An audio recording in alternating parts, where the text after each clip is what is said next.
नमस्कार, मैं हूं महक शर्मा और इस वक्त आप ये लाइव तस्वीरें देख रहे हैं हरियाणा के करनाल से। करनाल में एक बार फिर से आप देख सकते हैं नवीन जयहिंद पहुंचे हैं। बहुत बार फरसा लेकर पहुंचते हैं, भाला लेकर पहुंचते हैं, लेकिन आज आप सबके लिए एक बड़ी खबर यह है कि आज नवीन जयहिंद 1 लाख का इनाम लेकर करनाल में पहुंचे हैं। अब वो 1 लाख का इनाम जीतने के लिए किसी को क्या करना पड़ेगा वो i24 आपको बताएगा और नवीन जयहिंद आपको बताएंगे।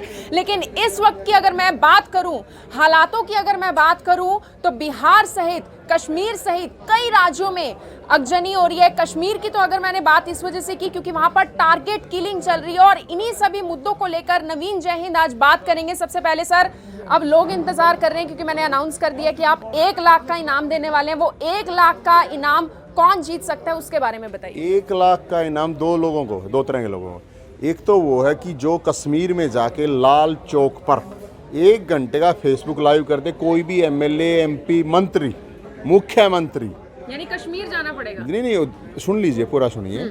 एक दिन तो रात गुजारनी है फौजियों के साथ और एक गुजारनी है कश्मीरी पंडितों के साथ। आने जाने का जहाज का किराया भी दूंगा 1 लाख के अलावा। ये पैकेज में है सारा। और रहने का वही लाल चौक पे होटल है, उसमें रहने का भी ये सारे करते हैं। एक तो ये। दूसरा, लाख रुपए नाम है, कोई भी एमपी, एमएलए, मंत्री, मुख्यमंत्री अपने बेटे को अग्निवीर में भेजेगा, अग्निवीर बनाने के लिए अग्निपथ में, उसको भी 1 लाख रुपए दूंगा। उसको भी 1 लाख। बिल्कुल, देखो कितना बड़ा ऑफर है मैडम। तो आपको लगता है इस ऑफर का फायदा जल्द से जल्द नेता हो, मंत्री हो, उठाने वाले हैं? कोई उठाओ ना। मुझे तो नहीं लगता देश में है किसी की हिम्मत। अगर है तो आ जाइए। कोई मुख्यमंत्री की हिम्मत हो अपने बेटे को भेज बना अग्निवीर। सर, अग्निपथ योजना के बाद अगजनी बहुत हो रही है। पहले बिहार से शुरू हुआ, धीरे धीरे यूपी में अगजनी हुई। युवा काफी आक्रोश में थे, गुस्से में थे। आखिर ऐसी क्या योजना है कि केंद्र सरकार लाती है, कभी युवाओं को पसंद नहीं आती वो योजना, कभी वो कानून कृषियों को पसंद नहीं आते, यानी कि किसानों को पसंद नहीं आते। आपने सुसाइड नहीं देखे जो सुसाइड हो रहे हैं? आपने आगजनी तो देख ली, सुसाइड नहीं देखे क्या?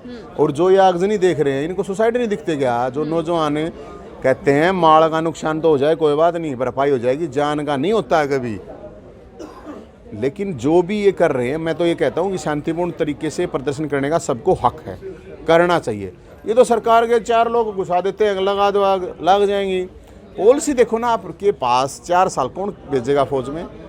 मतलब चटमंगनी पट बया नहीं आ रहा है। तो ये क्या कर दिया इन्होंने, चट ज्वाइनिंग, पट रिटायरमेंट को परमानेंट भी तो करने वाले। अरे 75 क्या करेंगे? 25 मुकाबले पे ज्यादा ध्यान दे दिया हमने, 75 में नहीं दिया। जो 75 है वो खा जाएंगे मैडम। मुख्यमंत्री हमारे आप तो कह रहे हैं कि सरकारी नौकरी दी जाएगी हरियाणा। तो सुन, मैं जवाब देता हूँ। खट्टर साहब कह रहे हैं नौकरी दी जाएगी 4 साल बाद। हाँ, 4 साल। कौन देखेगा? मतलब खट्टर साहब की सरकार जिंदा रहती है, खट्टर साहब मुख्यमंत्री रहते हैं, नहीं रहते हैं, किसको पता है? नास्ते दम है क्या मुख्यमंत्री खट्टर साहब की? उसको पता है, वो है नहीं भविष्य करता, कुछ बताते हैं क्या पता भाई उसको, मुख्यमंत्री को? और चलो मान लिए के बाद वो कह रहे हैं, तो जो अग्निवीरों के बाबू हैं, मतलब जो एक्स सर्विसमैन का दर्जा है, जिनके पास 25,000 ने अप्लाई कर रखा है, उसको दे देना नौकरी। 1 मिनट और रुको मैडम। 5 लाख वैकेंसी खाली पड़ी हैं, उनको भर देना मुख्यमंत्री। तो मैं वही तो कह रहा हूँ, 5 लाख वैकेंसी खाली पड़ी, 25 लाख बेरोजगार धक्के खा रहे, उनको दे देना नौकरी। झूठ, ये झूठे वीर है हमारे। अग्निपथ योजना की मैं बात करूं, भारत सरकार यही दावा कर रही है कि अन्य 30 देशों की बात की जाए तो वहां पर सबसे बढ़िया, सबसे मजबूत सेना है और वहां पर अग्निपथ जो योजना ये शुरू की जा रही है वही पैटर्न वहां पर फॉलो किया जा रहा है। यानी कि अगर एक मजबूत सेना बनानी है हमारे हिंदुस्तान में, हमारे भारत देश में, तो ये पैटर्न अगर हम फॉलो करेंगे, ये सरकार कह रही है, ये बात मैं नहीं कह रही। जो सरकार कह रही है ना, उसका ना तो बाबू कोई फौज में रहा होगा, ना उसका दादा, ना उसका बेटा। मैं यही तो कह रहा हूँ भाई। तो ये जो सरकार कह रही है, सरकार अपने सारे मंत्री, एमएलए, एमपी जितने भी हैं उनके सबके बेटों को भेज दो ना। अग्निवीर बनाने में क्या प्रॉब्लम भाई? अच्छा काम वाले बालक बनाएंगे, गरीब के, जवान के, किसान के, मजदूर के। उनके बालक तो गोलियां के आगे खड़े होंगे 30,000 रुपये में। मैं इनको 1 लाख रुपये तनख्वाह में रखो। जो ये नेता बोल रहे हैं, इनके बेटों को 1 लाख तनख्वाह पे रखो। आप आने दो, बनाने दो अग्निवीर। क्या प्रॉब्लम है बताओ? सर जैसे कि मैंने बात की, ये तो अग्निपथ योजना के खिलाफ आक्रोश था। कश्मीर की बात की जाए तो वहां पर टारगेट किलिंग हो रही है, लगातार अलग अलग मामले सामने आ रहे हैं, उसको लेकर क्या कुछ कहना चाहेंगे? 26 तारीख को जा रहे हैं मैडम जंतर मंतर पे, जंतर मंतर दिल्ली, इस प्रोटेस्ट के लिए। और अकेले कश्मीर पंडितों की बात नहीं है ना, वहाँ पे जब वो टीचर मारी गई वो तो दलित थी, वो बैंक में मैनेजर मारा गया वो तो ओबीसी था, वो जो हमारे जो फौजी मारे जा रहे हैं, शहीद हो रहे हैं, वो कौन है? वो तो हर बरादरी के हैं, जाट भी, गुज्जर भी, रोड भी, ठाकुर भी, दलित भी, ओबीसी, पंजाबी, बनिया, जो भी है सारे मारे जा रहे हैं भाई। एक लिए कश्मीर पंडितों की बात थोड़ी है उसमें, तो उसके लिए हम जा रहे हैं मैडम। और अगर ये अग्निवीर जो 4-4 साल वाले हैं ये आएंगे तो क्यों लड़ेंगे भाई, अपनी जान ने क्यों देंगे? कोई ना दे मैडम जान, ऐसे कोई किसी का माँ बाप अपने बालक ने ना भेजे 4 साल के लिए, ब्याह भी को ना हो इनका 4 साल के चक्कर में, तो ठीक है ना। तो इसलिए ये चीज़ें ठीक नहीं है, सरकार ये पॉलिसी। प्रोटेस्ट का ठीक रहा, कोचिंग सेंटर्स पर भी ना ये गलत है। ये जो सरकार जब डर जाती है तो फोड़ती है। कोचिंग सेंटर ने करवा दिए, कोचिंग सेंटर इतने तगड़े हो गए कि पूरे देश में प्रोटेस्ट करवा देंगे। वो पॉलिटिकल पार्टी पीछे है। अरे किसी पॉलिटिकल पार्टी आज के दिन इस देश में औकात है कि कोई आप पॉलिसी लगाओगे 24 घंटे में वो मतलब पूरे देश में सड़कों पर उतर जाएंगे? ये खाम खा की बातें हैं। सर हम सिर्फ सरकार के खिलाफ ही क्यों बोले, वो तो योजना लेकर आई है। ऐसे में युवाओं को भी कुछ समझने की जरूरत है, क्योंकि जिस प्रॉपर्टी पर वो आग लगा रही है वो सरकारी प्रॉपर्टी है, हम सबकी प्रॉपर्टी है। युवाओं को कुछ मैसेज देना चाहिए। करनाल में कितना लगी आगे? करनाल में ना लगे सर, मैं तो पूरे नहीं पूरे देश की मैं वही बताऊँ। आप देश में अगर 4 जगह ऐसी घटनाएं होगी उसको तो आप पूछ रहे हो, जो इतना शांति मार्च हुए हैं उनको आप कह नहीं रहे। मैं फिर कह रहा हूँ, ये देश हमारा है, ये लोग हमारे हैं, यहाँ की प्रॉपर्टी हमारी है। नहीं करना है ऐसा काम, बिल्कुल नहीं करना, अपना शांतिपूर्ण तरीके से प्रोटेस्ट करना। लेकिन आपने सुना है सरकार ने क्या कहा है कि जो प्रोटेस्ट कर रहे हैं उनको अग्निवीर नहीं लेके आएंगे हम। अरे प्रोटेस्ट तो हमारा अधिकार है भाई, शांतिपूर्ण प्रोटेस्ट करने में भी किसी को समस्या क्या? बाकी जो हिंसक जो कार्रवाई है वो पॉलिटिकल लोग कर रहे हैं, या सरकार अपने लोगों को किसी भी आंदोलन को डाउन करने के लिए ये काम करवाते हैं। सर नगर निकाय चुनावों के आज रिजल्ट सामने आए हैं। करनाल की मैं बात करूं, 4 नगर पालिकाएं, जिसमें से 4 सीटों में से 1 सीट पर ही बीजेपी ने अपना डंका बजाया है, लेकिन बाकी वो भी 31 के मार्जिन से। सर एक काफ़ी ऐतिहासिक जीत तो नहीं रही है, लेकिन बीजेपी का सर बोलबाला थोड़ा सा कम दिखाई दे रहा है, इसको लेकर क्या कहेंगे? ये आप ना मेरे ख्याल लग रहा है कि आप सरकार से डर के बात कर रहे हो।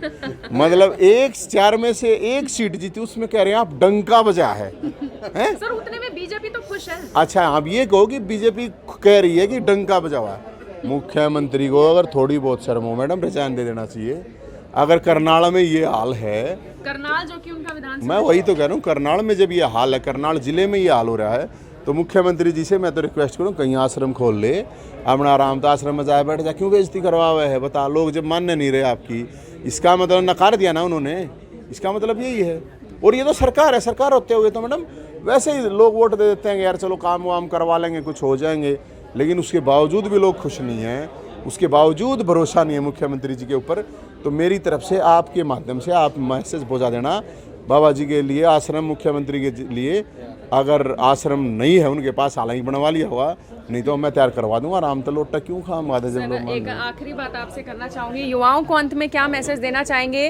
क्योंकि आप खुद को किसी भी पार्टी से जुड़ा हुआ माने या फिर ना माने, लेकिन युवा आपको अपना नेता जरूर मानते हैं और आप में एक नेता जरूर देख रहे हैं आने वाले समय में। मेरा कोई नेता वेता नहीं, ना मैं नेता हूँ, मैं तो बड्डा का तो छोटा भाई हूँ, छोटा का बड्डा भाई हूँ, इससे ज़्यादा कुछ नहीं हूँ। लेकिन नौजवानों को मैं कहूँ अपने हक के लिए, हर बिरादरी हर धर्म के लोगों के लिए बोल रहा हूँ मैं, अपने हक के लिए सरकार के हलक में हाथ दे के भी निकाल लेना चाहिए, ऐसे कोई प्रॉब्लम नहीं है। उसके लिए लड़ना चाहिए, हिम्मत होनी चाहिए अपने हक के लिए, किसी दूसरे हक छीनने के लिए नहीं।